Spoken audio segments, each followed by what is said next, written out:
হে ভগৱান, মোৰ লগতে সদায় এনেকুৱা হ'ব পাৰেনে বাৰু? মই ক'বালে কিবা এটা কামত যাম আৰু ধুনীয়াকে হ'ব এনেকুৱা কেতিয়াবা হ'ব পাৰে জানো? না কেতিয়াও নহয়। মই কাম এটাত ভণ্টিৰ লগত আজি লখিমপুৰ গলো। লখিমপুৰত এচি বাছত উঠিলো, বহিলো, কিন্তু কি হ'ব গম পাইছেনে? ভাবিছিলো গৰম দিন এচি বাছত হলে ভাল হ'ব, কিন্তু কি ভাল হৈছে দেখিছেই নহয়। অলপ দূৰ আকৌ গৈছিলো, আকৌ কোনোবাই এৰিলে। এনেকুৱা ক্ষেত্ৰত মোৰ মাত্ৰ এটাই কথা মনত পৰিছে, মূলা খাইছিলা তুমি পহেলিকা?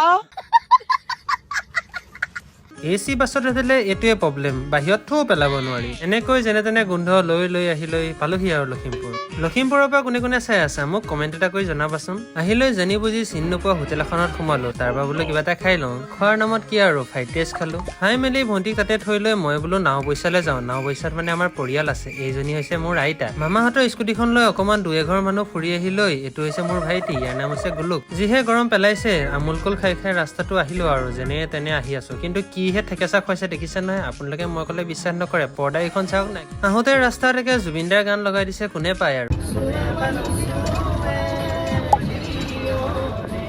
ইমান দূৰলৈকেতো ঠিকেই আছিলে, এতিয়াহে এটা মেইন সমস্যা হ'ল, কি গম পাইছেনে? আহিলো এতিয়া বাছখনে জাষ্ট ঢলপুৰত নমাই দিলে, গাড়ী নাই এতিয়া যাব।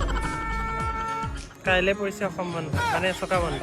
এতিয়া আমাৰ আধা ৰাস্তা বাকী আছেই, উপায়তো নাই। গাড়ী এখন আকৌ ৰিজাৰ্ভ কৰিবলগীয়া হ'ল। মোৰ লগত এনেকুৱাই হয় জানেই নহয়। সৰুকে ভেকুলী গাড়ীখনত উঠিলো, এতিয়া সকলোৱে আহি আছো আৰু গান বজাই ধুনীয়াকে ৰাতি যেনে তেনে লাহে লাহে আহিলৈ গহপুৰ পালোহি। এতিয়া এটা সমস্যা জানেনে? এতিয়া আকৌ যাবলৈ ইয়াৰ পৰা উপায় নাই। যেনে তেনে চুপাৰ দিলো, চুপাৰত আকৌ ভাড়া ডাবল 100 টকা লাগে এতিয়া। সৃষ্টি পাপৰি ধনমণি বিদ্যা হিমাচী নীলোৎপল টিংকু চেমিম চুলতানা, তোমালোকৰ খবৰ কেনেকুৱা? আজিলৈ এৰিছো দেই, বাই।